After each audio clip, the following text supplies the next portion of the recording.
Rev up your engines!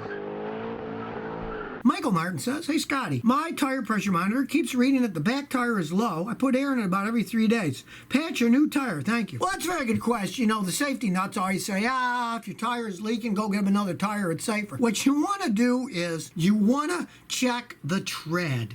Now, they have machines and stuff for that nowadays, but all cars with modern tires, the tires have what are called wear bars. And when you get down to the wear bar, it's time to get another tire. So if you see the wear bar that's between the treads in places is even with the tread, tire's worn out, time for another one anyway. But if you still have a lot of tread left, or do a trick we used to do, get Lincoln on a penny and put them in head first, and if you see his head is too thin, but if it's all covered up, then you still have a lot of tread left. If that's the case, you can go get it fixed.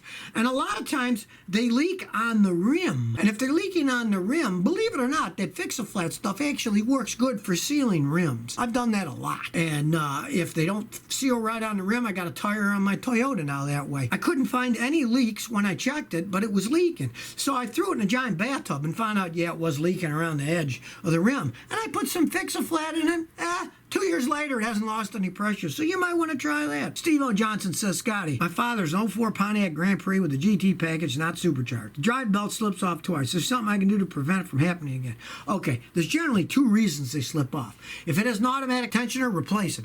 It's not tensioning it right and it slips off. Now, if it doesn't, and you got to manually adjust them, then look at the belts with a straight edge. Get a piece of wood or something straight edge. And odds are a bolt has come loose on one of them, like an alternator, and it's sitting cockeyed, or one of the pulleys is bent, it's cockeyed, and then that'll make it slip off. It's always got to be something out of alignment that'll make it fly off if they're tensioned correctly. Gil Davis, and Gil says, I got a 2005 Town & Country 3.3 liter V6. It has a really bad ping when I accelerate and constant at high speeds. Clean math of the throttle body. Now it's better, but a slight ping on acceleration. No check engine light. Solutions?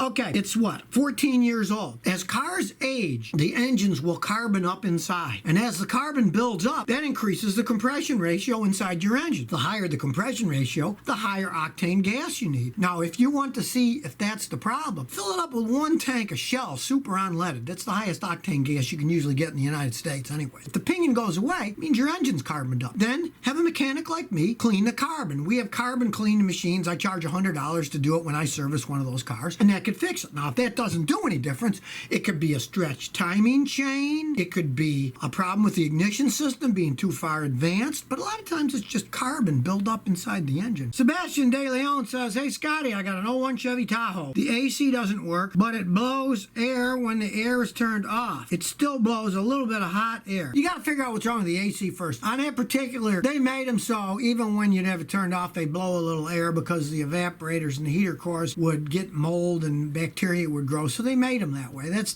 pretty much normal. But if it's not blowing cold, there are a bunch of things that can make it not go cold. The first thing you want to do is have a guy hook up a set of gauges. Maybe you're just low on refrigerant. Then you can add refrigerant. If it's not that, then generally it starts to get expensive. If it's still got the original compressor, no, in Chevys, the compressor's probably shot. You want to start with the simple things like, does it have enough refrigerant in it, and work from there. All AC systems leak refrigerant to some extent, or the seals would run dry from lack of lubrication. So if you got to fill it up every so many years, what the heck, do that. Christian Labrie says, looking to buy a used 2008 Honda Pilot with 140,000 kilometers on it. Still got a lot of life left? Okay, that's like what? That's 72,000 miles or something on it? It should still have a lot of life. I'm not particularly a Honda Pilot fan, but they're decent. You know, you don't want to pay too much for a 15-year-old used Honda. I mean, it's 15 years old. But if you can get it for a decent price, it still should have quite a bit of life left in it. I've got customers with them that have like 130, 140,000 miles, and they're still running okay. So that's, not that bad of a choice. Just don't pay too much. You get no guarantee and you're buying a 15-year-old vehicle, so don't pay too much for it. Cake Boss 104 says, I own a 2003 Jeep Grand Cherokee Laredo with 210,000 miles and a 4-liter engine. I paid $2,100 for it. I love it to death. But did I get ripped off? How long do you presume it would last for? Well, for all that mileage, you paid a little bit. I mean, I'd probably pay $1,200 for it, but you didn't pay all that much money extra for it. And the weak thing is the automatic transmission. If it still shifts good through all the gears and goes into reverse and backs up fine without clunking, then hey, you never know. I mean, you never know how long something's going to last. But I guarantee you, if you keep it for, 5, 10 years, the transmission will be the first thing that goes out because that's the weakest part of that particular vehicle. Those 4-liter liter straight 6 engines can run forever as long as you don't overheat them and change the oil regularly.